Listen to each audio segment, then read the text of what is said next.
ಯಾಕೋ ಬೆಳಗಾವಿಯಿಂದ ಮೇಲಿಂದ ಮೇಲೆ ಇಂಥದ್ದೇ ಕೇಸ್ಗಳು ಬರ್ತಾ ಇವೆ. ಒಂದು ಕಡೆಗೆ ಈ ಮದುವೆ ವಿಚಾರದಲ್ಲಿ ಗದ್ದಲಗಲಾಟೆ ಆಯಿತು, ಈಗ ಮೂಗು ಕತ್ತರಿಸಿದ್ದಾಯಿತು. ಈ ಇನ್ನೊಂದು ಅಮಾನವೀಯ ಘಟನೆ, ಇದಕ್ಕೆ ಸಂಬಂಧಪಟ್ಟಂಗೆ ಆ ಮಹಿಳೆ ದೂರು ಕೊಟ್ಟಿದ್ದಾಳೆ. ತನ್ನನ್ನು ಅರೆಬೆತ್ತಲೆಗೊಳಿಸಿ ಹಲ್ಲೆ ಮಾಡಿದ್ದಾರೆ ಅಂತ ಆರೋಪಿಸಿದ್ದಾಳೆ ಆಕೆ. ಬೆಳಗಾವಿಯ ಬೈಲಹೊಂಗಲ ತಾಲೂಕು ತಿಗಡಿ ಗ್ರಾಮದಲ್ಲಿ ನಡೆದಿರುವಂಥ ಘಟನೆ. ಇದಕ್ಕೆ ಸಂಬಂಧಪಟ್ಟಂಗೆ SP ಅವರಿಗೆ ದೂರನ್ನು ಕೂಡ ಕೊಟ್ಟಿದ್ದಾಳೆ ಆಕೆ, ಭೀಮಶಂಕರ್ ಗುಳೇದವರಿಗೆ. SP ತನಕ ಹೋಗಿದೆ ದೂರು.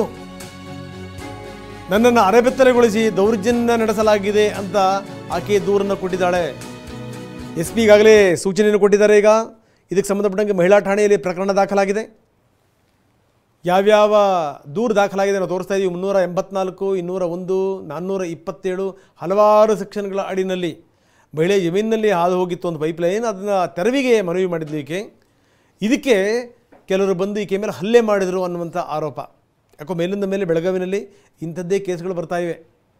ಈಗಾಗಲೇ ಕೆಲವರ ವಿರುದ್ಧ ಕ್ರಮವನ್ನು ಕೂಡ ಜರುಗಿಸಬೇಕು ಅಂತ ಆರೋಪಿಗಳಾಗಿರುವಂಥ ಕಲ್ಲಪ್ಪ ಡೊಂಕಣ್ಣವರ್, ಅಡಿವೆಪ್ಪ ದಳವಾಯಿ, ಕಲ್ಪನಾ ಡೊಂಕಣ್ಣವರ್, ಸಾದಿಕ್ ಇಸ್ಮಾಯಿಲ್ ಸೇರಿದಂತೆ ಒಟ್ಟು 20 ಜನರ ಮೇಲೆ ಪೊಲೀಸರು ಪ್ರಕರಣವನ್ನು ಕೂಡ ದಾಖಲಿಸಿದ್ದಾರೆ. SP ಇದಕ್ಕೆ ಸಂಬಂಧಪಟ್ಟ ಸ್ಪಷ್ಟ ಸೂಚನೆ ಕೊಟ್ಟಿದ್ದರು. ಇದೇನು ತಕ್ಷಣಕ್ಕೆ ಈ ಕೇಸ್ ಜರುಗಿಸಿ ಅಂತ, ತಮ್ಮ ಜಮೀನಿನಲ್ಲಿ ಪೈಪ್ ತೆರವುಗೊಳಿಸಿ ಅಂತ ಹೇಳಿದ್ದೇ ತಪ್ಪಾಯಿತಾ ಅನ್ನುವಂಥದ್ದು. ಆ ಪೈಪ್ ತೆರವುಗೊಳಿಸಿ ಅಂತ ಅಂದಿದ್ದಕ್ಕೇ ಆಕೆಯ ಮೇಲೆ ಬಂದು ಹಲ್ಲೆ ಮಾಡಲಾಗಿದೆ ಆಕೆಯ ಮೇಲೆ. ಸೊ ಈಗ IPC ಸೆಕ್ಷನ್ 1860/1860 ಅಡಿನಲ್ಲಿ 143, 147, 354A, 354B, 323, 324 ಹೀಗೆ ಹಲವಾರು ಕೇಸ್ಗಳನ್ನು ದಾಖಲು ಮಾಡಲಾಗಿದೆ ಈಗ.